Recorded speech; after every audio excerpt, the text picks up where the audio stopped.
Rory McIlroy has never been afraid to speak his mind. Whether addressing the future of professional golf, the growing divide between tours, or the demands placed on elite players, the four-time major champion has consistently defended his decisions with honesty and confidence.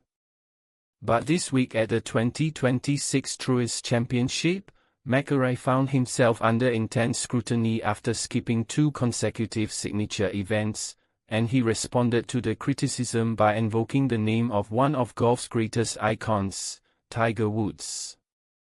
Most players spend the weeks after winning the Masters basking in celebration, attending interviews, fulfilling sponsor obligations, and embracing the admiration that comes with wearing the green jacket.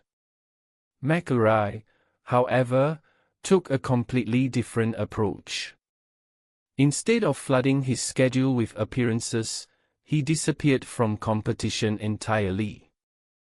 His decision immediately sparked backlash across the golf world. Fans questioned why one of the PGA Tour's biggest stars would skip major signature events after previously advocating for stronger player participation during the ongoing battle between the PGA Tour and LIV Golf. Critics accuse him of hypocrisy, arguing that the tour's enhanced event structure depends heavily on star players consistently showing up.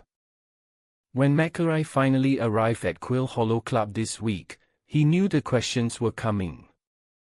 And rather than avoid them, he leaned directly into the controversy. "That's what Tiger used to do," McIlroy explained. He picked and chose what events he wanted to play, where he felt like he had the best cadence to his schedule, and he had the best chance to win. "I think what Scotty and I are doing at the moment is no different." The statement immediately ignited conversation throughout the golf world. Mentioning Woods in any golf debate instantly raises the stakes, but McIlroy's point carried significant weight because the comparison was grounded in reality. Throughout his legendary career, Woods carefully crafted his playing schedule around major championships and peak performance rather than maximizing weekly appearances.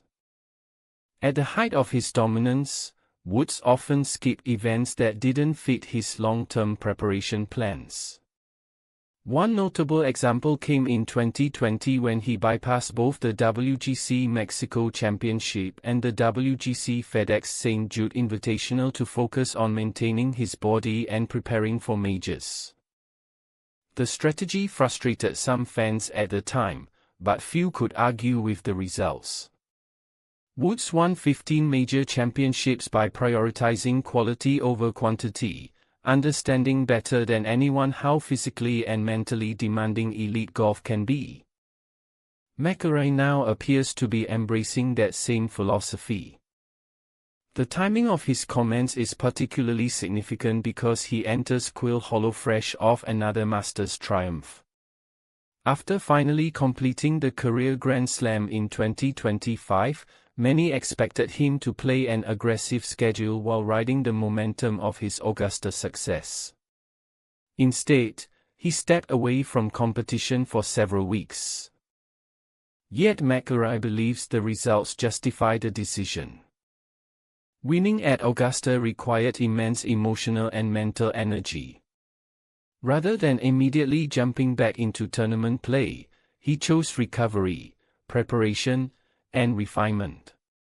To him, selective scheduling isn't laziness, it's strategy.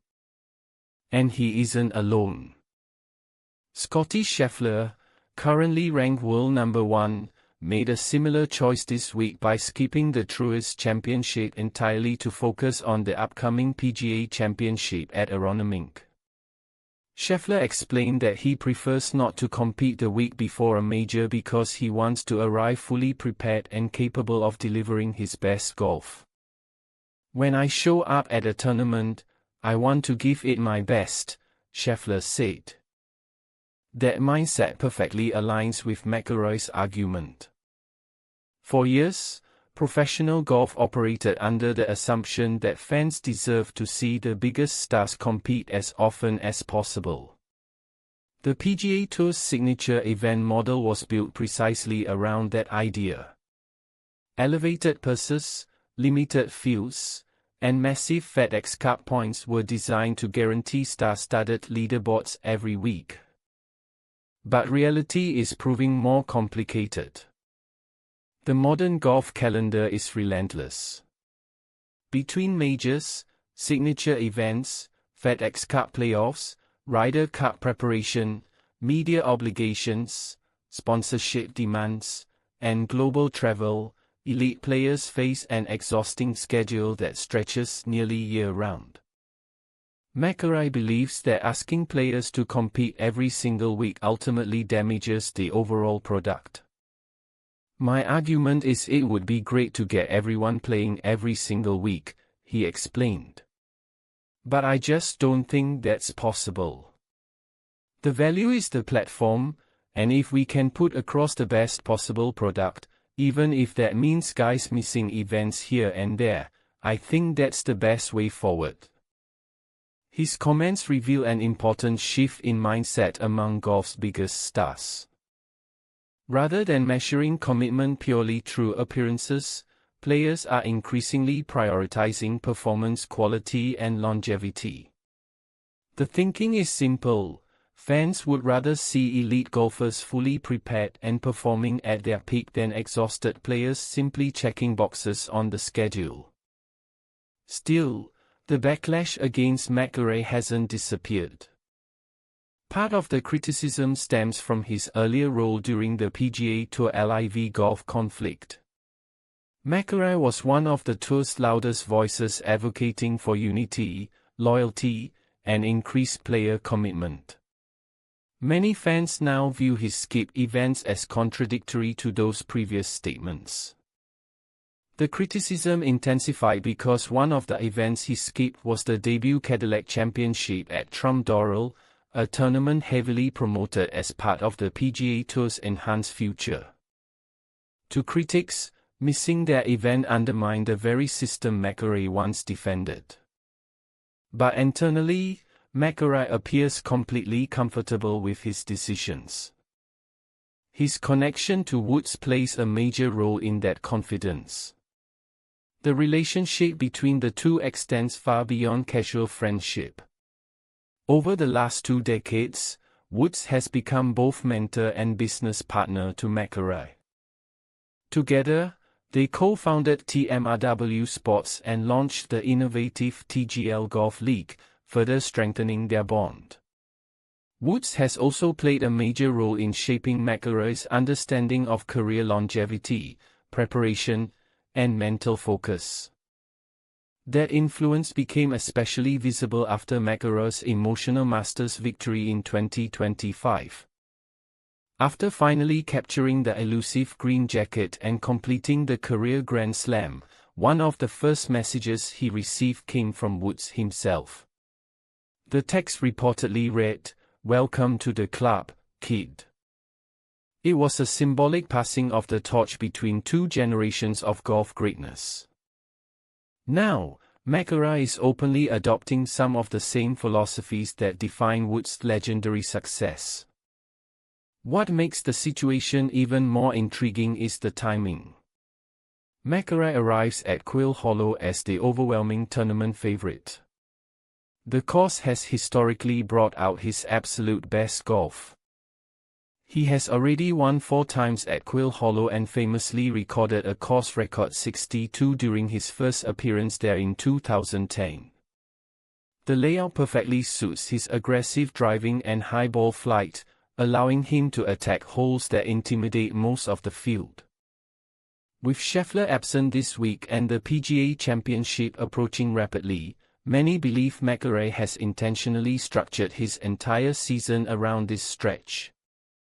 And judging by his recent comments, his motivation has only intensified. "I feel like if anything, I'm more motivated after what happened at Augusta this year than I've ever been," McIlroy admitted before the tournament.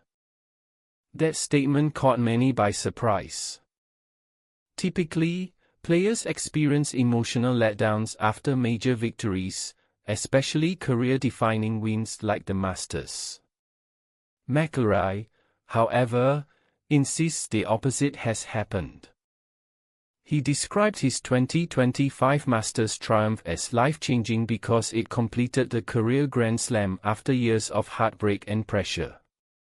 But he views his 2026 Masters victory differently.